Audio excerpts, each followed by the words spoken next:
All right, I'm joined now by Wes Reynolds for this week's Wednesday Wagering segment. Wes, how's it going today, man? Hey, Adam, how are you? Happy Thanksgiving to you and yours, man.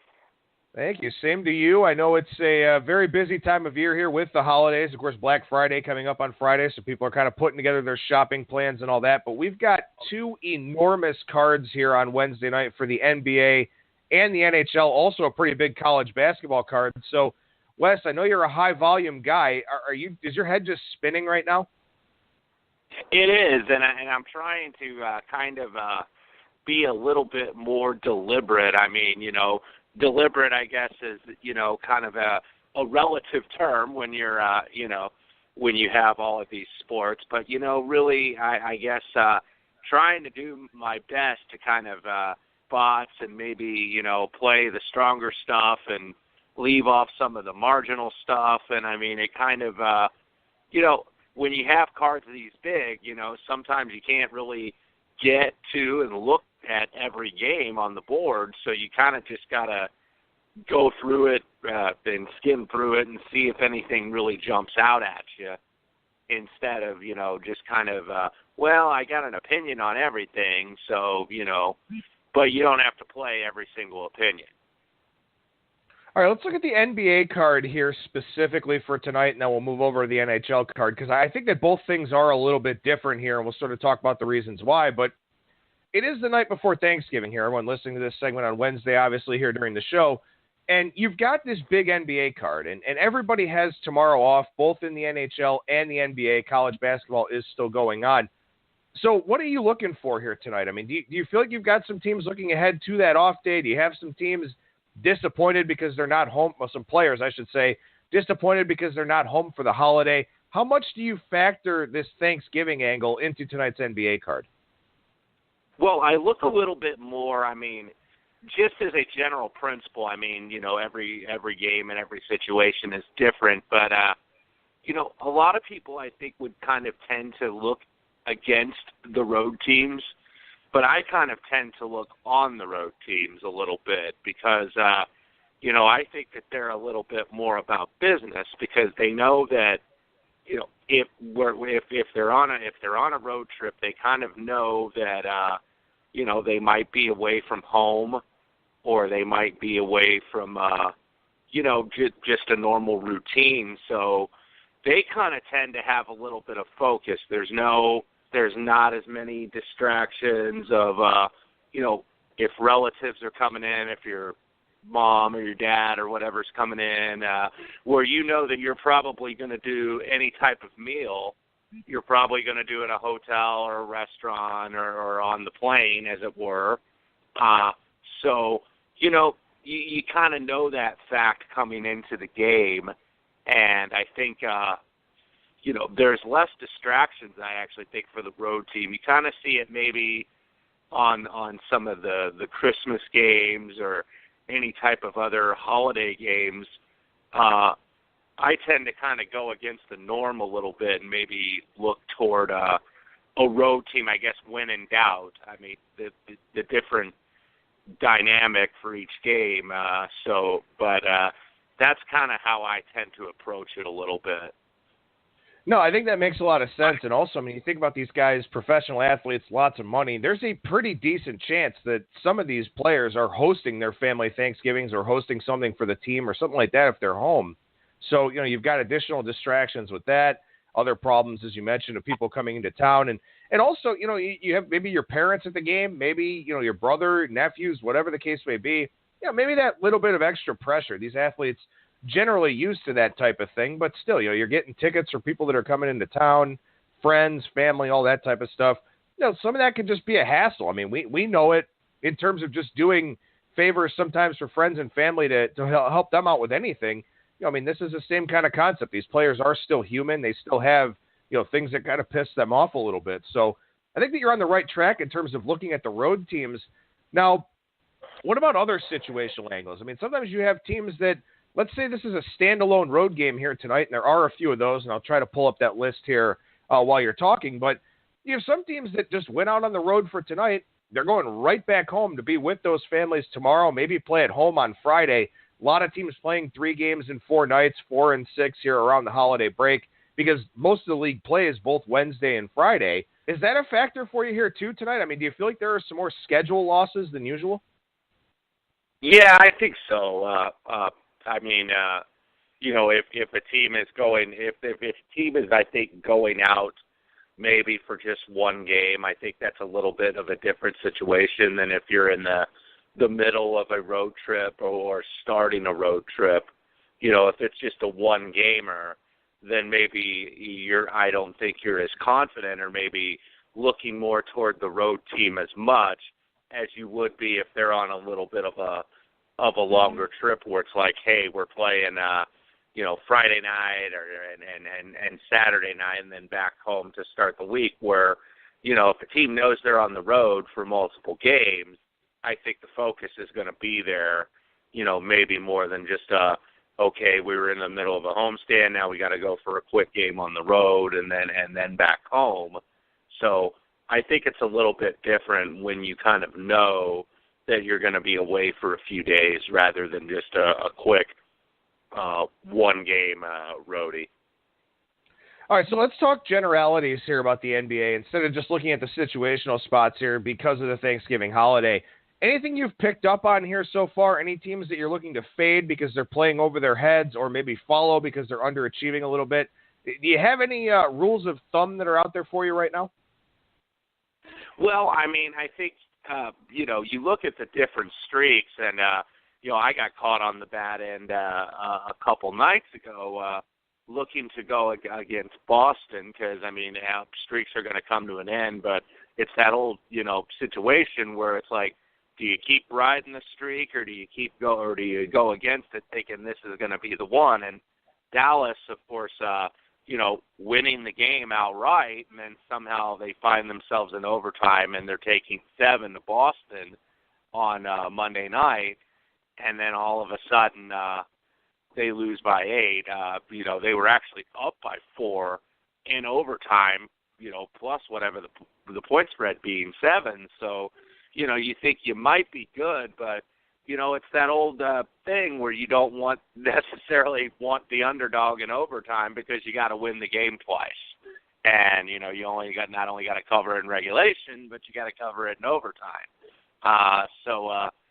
Looking at that, and then, I mean, there was a different streak that actually just got ended the other night where Minnesota, I think it was 8 or 9 straight unders.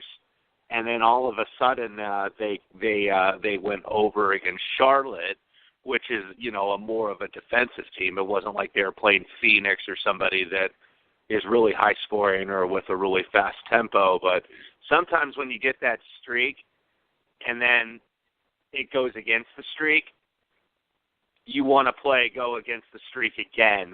So, I mean, like looking at tonight, I would lean maybe a little bit toward the over with Orlando, Minnesota, because I think the natural inclination is thinking, okay, well, the streak ended, but they're going to start a new one and they're going to revert back to form.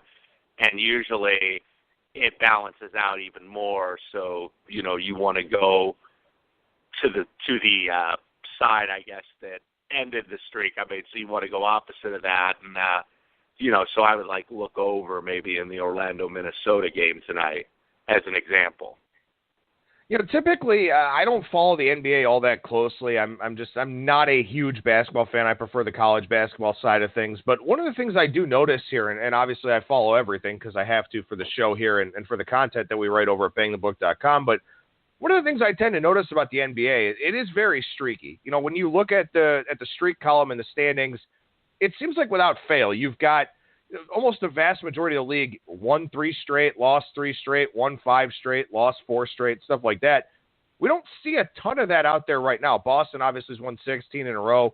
Raptors with 4 in a row. Cavs with 5 in a row as they're kind of figuring this thing out a little bit.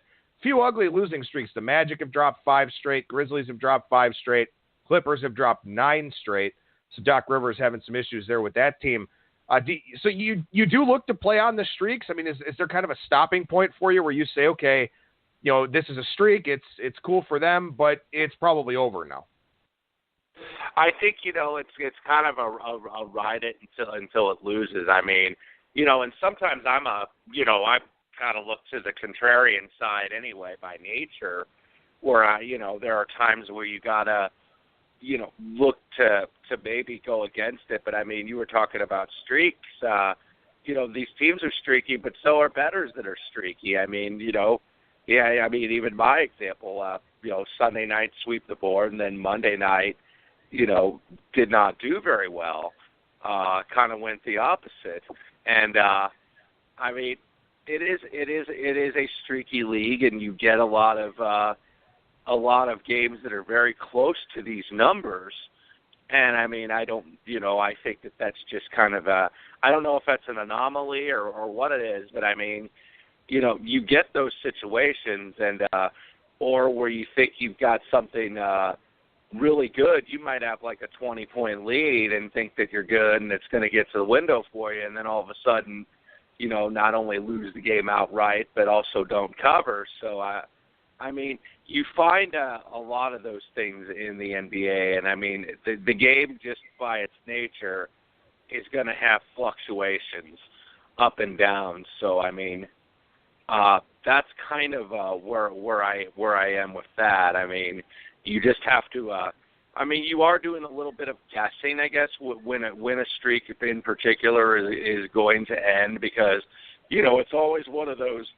A team maybe is not as bad as you think, but not as good as you think. So that generally it's going to maybe revert to the middle in terms of like some kind of parity. But there are some teams that are just really bad, that are really tough to bet. And I mean, I understand how the Celtics, are kind of tough to go against in these spots when they're on a streak. And then you look at like the number for them tonight. There are some places where it's still straight -3, and some where it's -4 against a Miami team who, last time out got blown out against the Pacers on Sunday night. So you're looking at this and thinking, oh, the Celtics look easy, but I mean, I would almost have to lean to Miami, because I think usually when you see these streaks end, it's not necessarily running, this team running against the Warriors or somebody good that's perfectly capable of beating them. It's usually against kind of one of those mediocre teams that usually end these streaks. I think it's a really good point, and that's where I wanted to go here, and we'll sort of wrap up the NBA with this point, is that you look at this Boston team, and they've won 16 in a row, which is awesome. And obviously when I talk about streaks, I'm talking about the ones that are straight up. Obviously they haven't won 16 in a row against the spread. But they're a 16-2 team that's covered 15 or 16 of the games, depending on the closing number, or depending on the numbers that you've gotten for some of their games here. And, of course, their one listed push on the consensus number November 10th against Charlotte. But I think that's really important to look at here, because I think the NBA betting market is very, very emotional. I think that recency bias and perception bias plays such a big role in the way that these numbers are set. You've got a Boston team that's won 16 in a row, covered 15 of 18 or 16 of 18 for you here this year, and they're only favored by a possession on the road in Miami. And that's what I talk about when I tell listeners here to look for context clues out there in the betting market. That feels like one to me. The fact that this number is so low, that tells me something. And if you want to step in front of Boston here, I know it's tough to do, but it looks like Miami's the right side here, given what we know, what we've seen, and also what we talk about in terms of the NBA market, with recency bias playing such a big role. It does, and I think, there's the late game, which I don't know what to do with. It'll be the ESPN game tonight, the late West Coast game. You look at the Lakers in Sacramento, and the Lakers, of course, were down most of the game against the Bulls, and the Bulls are obviously one of the worst teams in the league, but they go in and they blow a lead to the Lakers, and the Lakers get a big win, and now go on the road to Sacramento. If you saw with Sacramento the other night, the market was actually going in their favor on Monday night. You looked at Sacramento, who had lost, I believe, or had won, I think, 3 home games in a row. They had that split with Portland. where they beat Portland outright as a 7-point dog, and then they went up to Portland on Saturday night and were 11-point dogs. I think they ended up losing by 12, but the game was like 18, and they just closed. A team knows the game's out of reach and maybe lets up a little bit, and Sacramento ended up losing by 12. But then they played Denver, who had just lost a game at home, I believe, to Orlando by almost like 40 points. And then Denver goes on the road, so of course they're getting faded in the market even against a bad Sacramento team. And I ended up playing Denver -5. I think the line opened 7, and usually when there's a line movement against the team, I don't want to necessarily play it.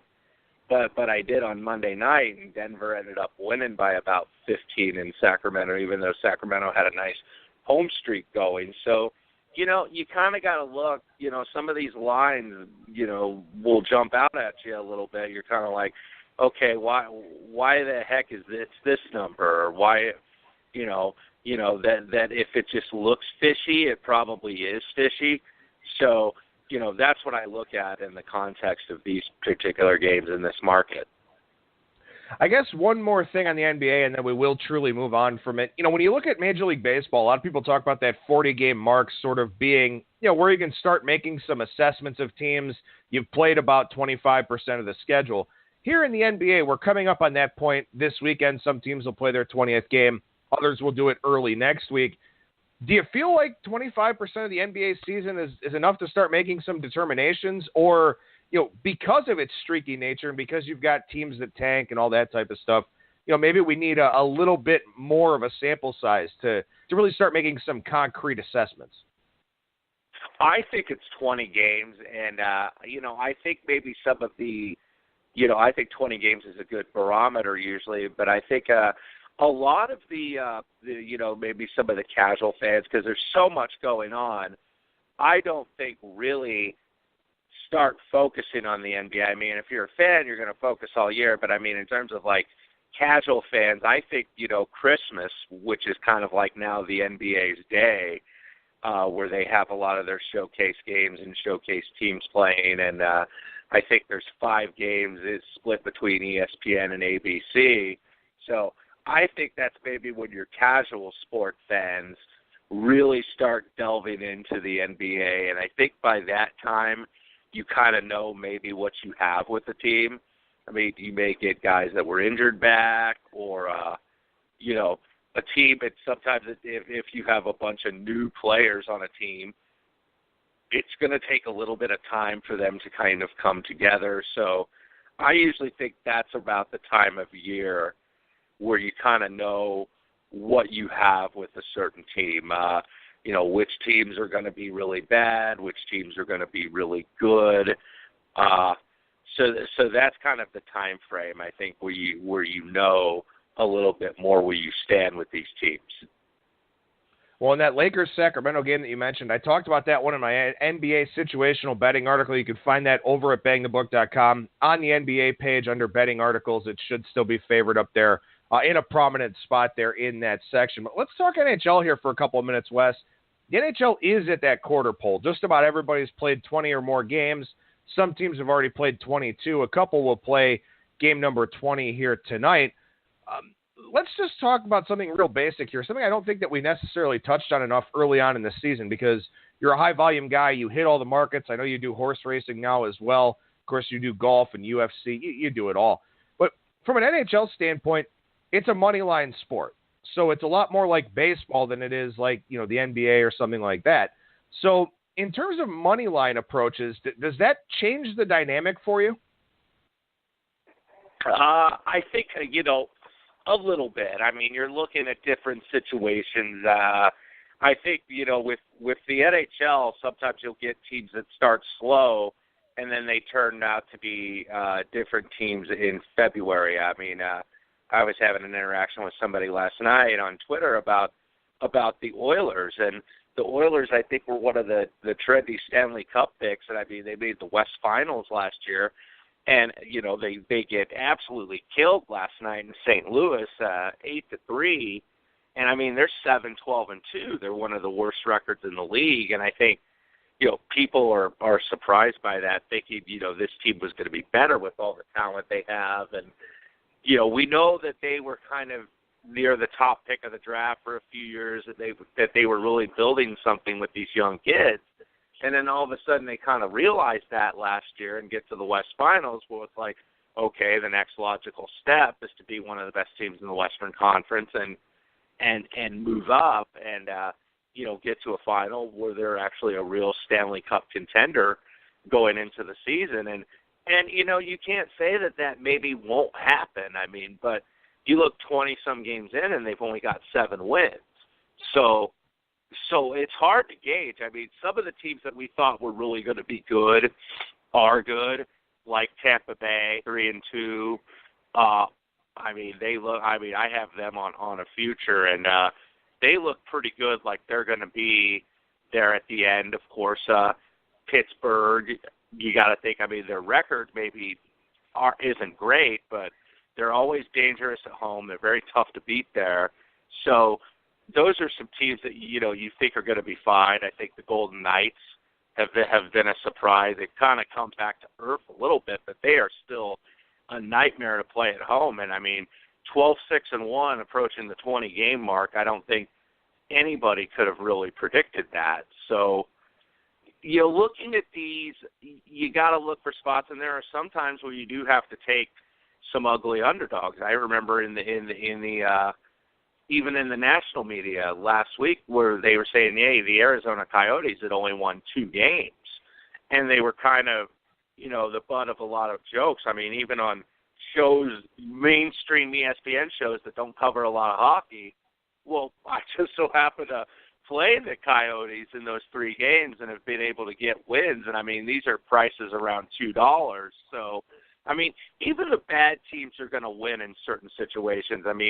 The one thing with the NHL is you don't see, I think, a lot of, tanking efforts where guys just don't care. I think maybe that's the nature of the sport and the nature of professional hockey. You're not going to see guys that I think just mail in the towel. I think guys are always going to try and give you at least an honest effort every time they go out there, whether they're a good or bad team. And, sometimes you'll see that with a team like the Coyotes that's one of the worst teams in the league. All of a sudden, they've only got 2 wins, they're the butt of the jokes, and then they win 3 in a row. Like Monday night where they went in Toronto.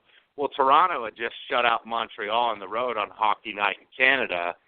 And for the listeners that don't know, they have that Hockey Night in Canada kind of doubleheader. It's kind of their big night in the NHL in Canada.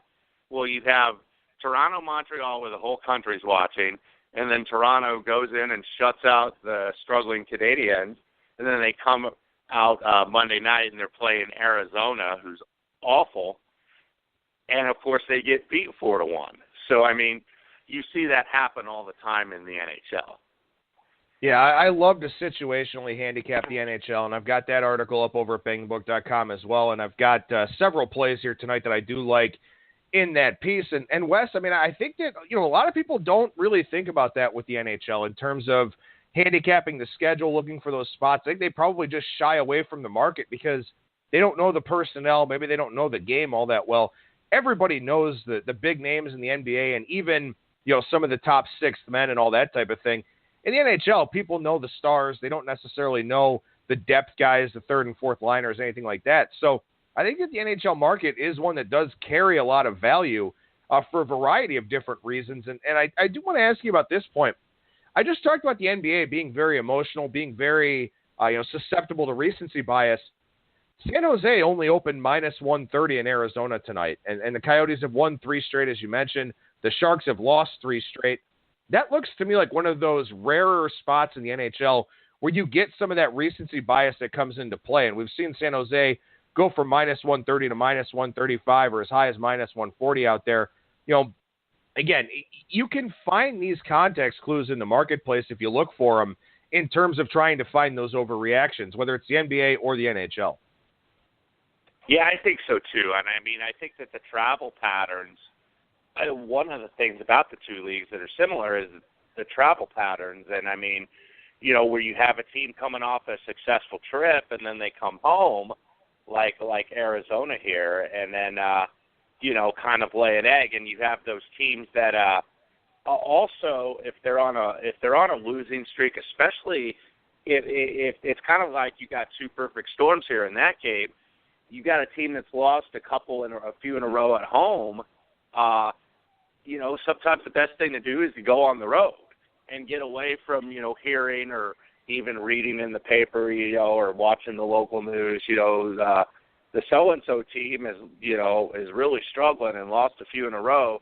So it's kind of just good to get away and maybe get away from the fan base and get away from the media, other than the traveling usual beat reporters that are part of the travel squad for the team that cover them every night in and night out.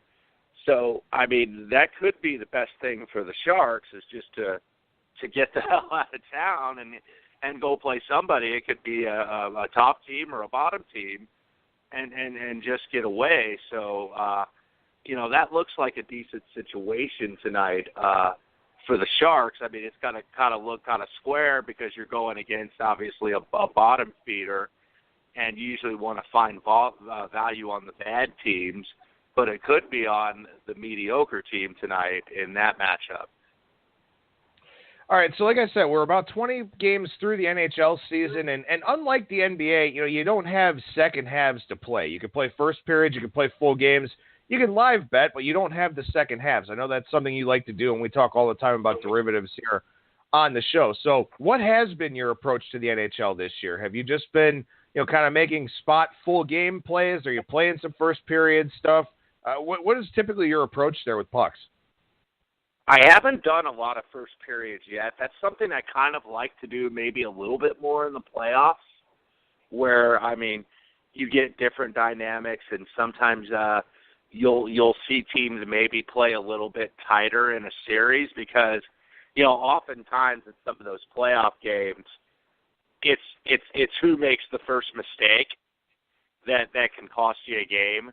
And so I mean, that's where I think you could get into a little bit more of those derivative and first period type bets. But I mean, I've basically, been taking just kind of the normal approach, I guess, and looking at the different situations, or looking at streaks again too. I mean, that's part of this as well. And I mean, the NHL for me is something where, it's kind of like a little bit of half and half, where some of it's my own stuff and some of it is people I respect that I'll play some of their plays, because I don't have as much time and expertise to, I guess, get into it and really run the numbers and really be kind of a number cruncher here with the NHL as much as maybe I would try to do with basketball, because I have maybe a better knowledge, just general knowledge of that sport rather than hockey. So, I mean, I guess, kind of the approach I take is, looking and seeing if you could find the situations, looking at any potential market indicators. Usually the market's relatively the same. I mean, it's a little bit tougher to look for those indicators because I think, it's not the 1980s where you've got a book in, like, if you're looking in like Las Vegas books, you got a book that's minus 175 on a favorite, and then you could just cross the street or go next door, and it might be minus 145, where you're going to see that kind of big variation and a discrepancy in the lines, because back then you didn't have as many satellite books and you didn't have the consolidation of the properties, so you could get a different, 30 different lines in town. Now you don't. It's kind of like if such and such a book moves, we're going to move a line. Or whatever, so they're going to be virtually the same. So you're not going to find as many of those gaps as you used to back in the day. All right, let's spend a couple minutes on the NFL here, because we've got 3 Thursday night games, and Wes and I will talk more about the NFL during our Super Contest segment here coming up on Friday. But I do want to hit these Thanksgiving games, make sure we get some thoughts out on these 3. We already talked about the Minnesota-Detroit game here on today's show with Brian Leonard. So let's go to the Chargers and Dallas game with you here, Wes. Dallas now a 1-point home dog, 1.5 also out there now at some shops. Dallas did open a 1-point favorite, so this isn't necessarily a significant move. But for Dallas, obviously not a good look the last 2 weeks. Without Sean Lee, this defense is bad. Without Tyron Smith, this offensive line has not played very well. But the Chargers laying a price on a short week, coming off of a blowout win, doesn't really seem like a great spot to play either.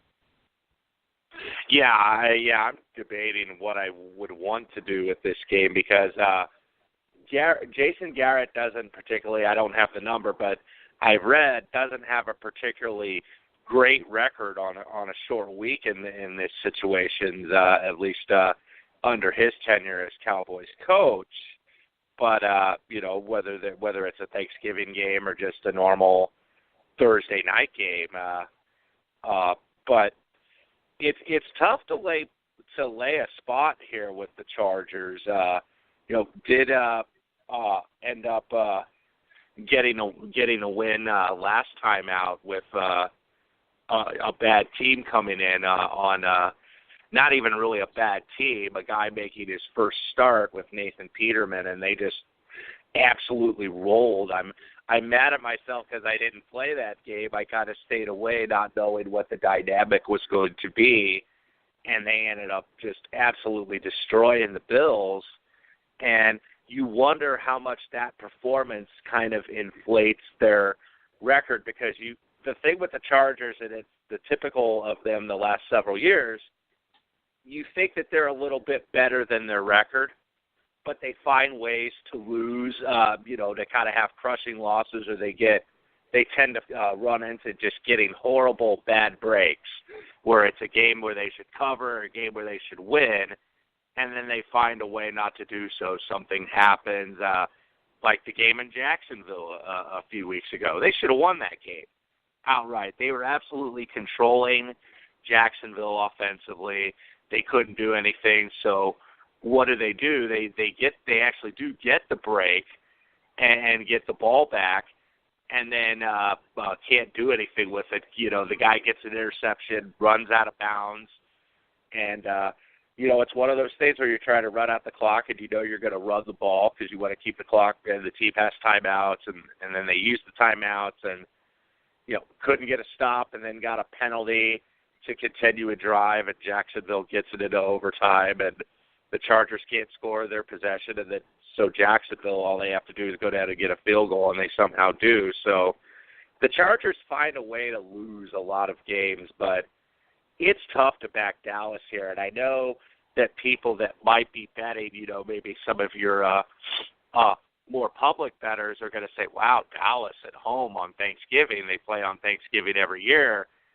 They're at home and they're an underdog, so the temptation would be to take them. But, gosh, I mean, Dallas they were worse than I thought that they would be on Sunday night. I mean, you still thought that they'd be competitive with Philadelphia, and they got absolutely embarrassed on TV. So this is, I think, the toughest game of the three to project. I mean, I do think you'll probably see a lot of people maybe play some Cowboys teasers to tease that through the 3 and the 7, because, I mean, who would want to back the Chargers? I mean, if people don't want to back them here necessarily at -1, and, I mean, who's going to want to back them at -7 or 7.5 on a teaser? So I think you probably will see a lot of people take some Dallas teasers, but as of now, I couldn't give you a side here on this game. Yeah, I think the teaser angle makes some sense here. And, of course, you've got some other games you could do that with, maybe taking the Giants up well into double digits with a teaser there. I think that's a decent look to pair with Dallas in this spot. And it's really tough because I think the Chargers, honestly, are a team that could maybe make a push here for a playoff spot. The schedule doesn't set up all that bad for them. If they find a way to win this game, extra rest taking on the hapless Cleveland Browns, that should be one in the Chargers' back pocket. Redskins make the cross-country trip. That's a tough spot for them. At Kansas City is going to be a tough game on a short week on Saturday night. Then the Jets on Christmas Eve. The Jets may not be playing for anything at that point. The Raiders on New Year's Eve. Chargers may have a shot here to put themselves possibly in playoff contention for a wild card. And over the last 3 weeks, or over the last 3 games, I should say, played well against New England, only lost that game by 8 on the road, had the bye week, as you talked about, should have beaten Jacksonville, and then this good performance against the Bills where they win by 30. But again, they were +6 in turnover margin last week. So, maybe we just don't quite know what to do about the Chargers, especially because, as you said, so many of their games come down to the fourth quarter. But I don't know. I kind of get this sneaking suspicion that this is a team that does wind up, maybe going 9-7, maybe being 8-7 going into that last game, and possibly having a chance to back into that 6th seed because, the AFC is a joke right now. I think, 5 teams are over 500? So, if they can go 9-7, maybe they do put themselves in position. I just don't know how much of a springboard last week's game is because it was such an outlier being +6 in turnovers.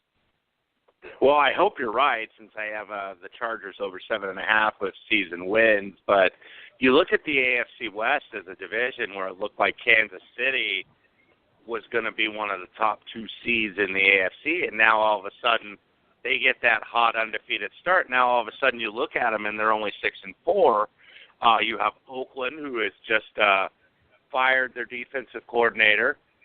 Denver just fired their offensive coordinator. They're happening to play this week, and I don't think a lot of people projected if that in Week 12 that you'd see a 3-7 Denver at a 4-6 Oakland. So the Chargers, I do think, still, even with their record, do have, I guess, realistic playoff hopes. And you just have a lot of teams that I think are kind of in that muck right now in the AFC where it's like if somebody can get hot, they can steal a spot.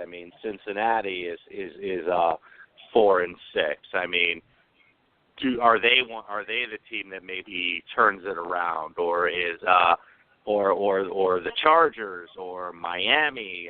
You don't anticipate Miami, at least this week, being 17-point underdogs, but that one of these teams maybe could somehow kind of sneak in. Buffalo at 5-5, and now they announce Tyrod Taylor just now is going to go ahead and start that game in Kansas City. So, is that maybe the last-ditch attempt to kind of save their season? All right, one more game to talk about here on this Wednesday Wagering with Wes Reynolds segment. That is the Giants taking on Washington. This is the primetime game on Thursday night, and this is basically what the NFL does. Detroit and Dallas play early, then we get a division rivalry game here on the short week. And, we talked about this a little bit last week, and I used the Titans in the Super Contest, much to my chagrin, but these Thursday night games are not a favorite of the players. And I understand that Detroit and Dallas and whoever they're playing, they know they're playing on Thanksgiving no matter what. But the Giants and Washington probably not real thrilled about playing here in this spot. Washington, a 7.5-point favorite at most places. Juice kind of varying out there in the marketplace. I'll tell you what, man. As far as this week goes, and we'll talk more about it during our Super Contest segment on Friday, it's a brutal week. But this Giants spot here doesn't look that bad, especially with the injuries Washington suffered last week. Chris Thompson goes down. Terrell Pryor goes down. Oh, and by the way, devastating, absolutely gut-wrenching loss for Washington to the Saints because they'd have moved to 5-5. They'd have put themselves in better playoff position.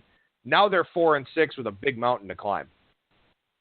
Yeah, I think, and actually the Redskins were one of my better plays last week because looking at them this year, they've been a better team on the road. They won in L.A. They should have beaten Kansas City on Monday night, even though they got outstatted. If Josh Doxson comes down with that pass in the end zone, they're probably going to end up stealing a win in Kansas City when Kansas City was really rolling. They also go out and beat Seattle, which, I know they've now lost another home game, but I still would rate Seattle as probably the best home field in the NFL. The Redskins, I think, better performances have come on the road this year. They've lost to two of their divisional rivals at home. They lost to Minnesota, where they gave up almost 40-some points to essentially what is, even though he's been their regular starter, essentially to a backup quarterback in a team that's not really going to beat you with offense. So I would look toward the Giants maybe here in this spot as well. I mean, I had them last week against Kansas City. Of course, they didn't score a lot, but they were able to kind of hang on. It was a pretty ugly game, but I mean, I think the Giants kind of have been resigned to their fate for a little bit right now. Because they know, okay, we're not going anywhere. We were just hoping to win a game. Now they've won a couple games. Whereas the Redskins now, with that gut-wrenching loss that you were speaking about in New Orleans, where they absolutely should have won that game outright. And now they kind of, I think, are just kind of realizing their fate right now, potentially, in Washington. Whereas the Giants have kind of known, where they are at the bottom and kind of, I think, maybe had the ability to win last week to handle that and kind of knowing where they are in a negative context. But now the Washington is just kind of having that hit them right in the face here. So I think you're right probably to look more toward the Giants side than the Redskins side because of that. Well, Wes, a lot of good thoughts here from you on this week's Wednesday Wagering segment. Really appreciate your time, as always. Happy Thanksgiving to you and yours, bud, and we'll talk to you again next week. Same to you, Adam. Thanks for having me.